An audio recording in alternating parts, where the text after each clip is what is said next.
At sa punto pong ito, atin na nga pong silipin ang magiging lagay po ng panahon mula sa Pag-asa DOST. Kasama natin si Jessie Basco. Jessie, magandang umaga sa iyo.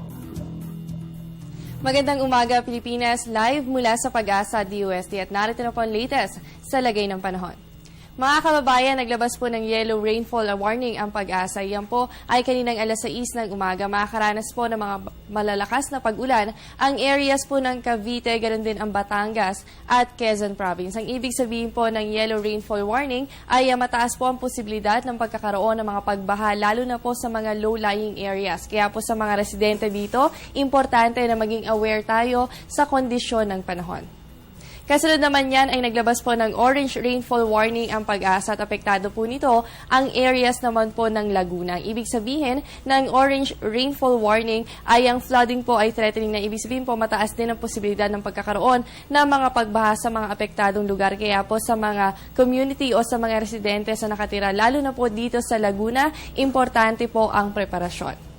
At kasunod naman po niyan ay naglabas din ng red rainfall warning advisory ang Pag-asa at apektado na po nito ang Rizal, kasama rin po ang Bulacan at Metro Manila. Inilabas po yan ngayong alas 6 ng umaga. Ibig sabihin po ng red response, kailangan maging alerto. Bukod po dyan ay magkaroon na po ng preparasyon ng mga community natin, no, dahil kailangan na po talaga responsive tayo dahil makakaranas na po tayo ng serious flooding, lalo na po sa mga apektadong areas gaya po ng mga nabanggit natin. Kaya po sa mga residente, importante ang pagmumonitor sa patuloy na kondisyon ng panahon.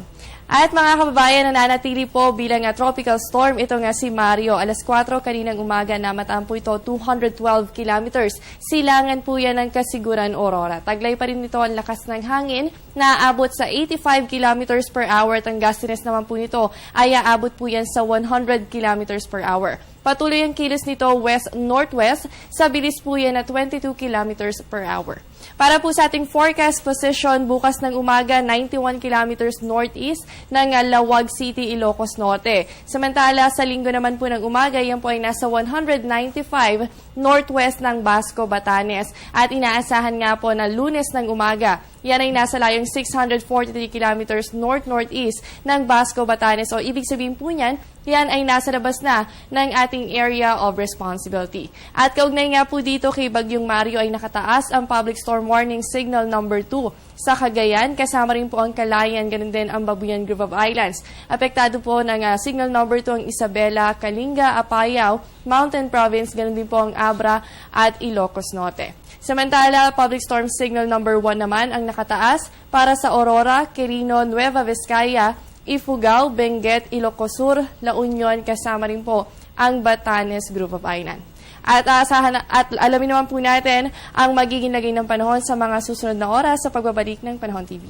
Dahil po sa combined effect ng hanging habagat, ito nga pong si Bagyong Mario, makakaranas po ng mga pag-ulan ang Metro Manila, ganun din po ang natitirang bahagi pa ng Luzon. Samantala dito po sa Visayas at Mindanao, asahan po natin ang gradual improvement sa lagay ng panahon. Makakaranas pa rin tayo ng mga pulupulong pag-ulan o pagkilat-pagkulog, lalo na po yan sa hapon o gabi. Pero po dito sa atin sa Metro Manila at sa mga apektado po ng signal number 1 and 2, makakaranas po talaga tayo ng mga pag-ulan sa mga susunod na oras. At importante rin po na maging alerto tayo, lalo na po sa flash flood and landslide. At dahil nga po sa walang tigil na ulan, ang Marikina River ay nakataas na po ang alert level 2. Kanina po yung 4:35 ng umaga ayon sa PIO ng Marikina. So, ibig sabihin po niyan, kailangan na pong mag-prepare para po mag-evacuate ang mga residente, lalo na po malapit sa Marikina River. At yan muna ang latest mula dito sa Pag-asa DOST. Manatiling nakatutok sa Panahon TV kung saan walang pinipiling panahon ang pagbibigay impormasyon. Ako po ang inyong nakasama, ang inyong weather body Jessie Basco na nagsasabing walang dadaig sa taong may alam at laging handa. Magandang umaga. Alright, maraming salamat sa iyo Jessie Basco mula sa Pag-asa DOST.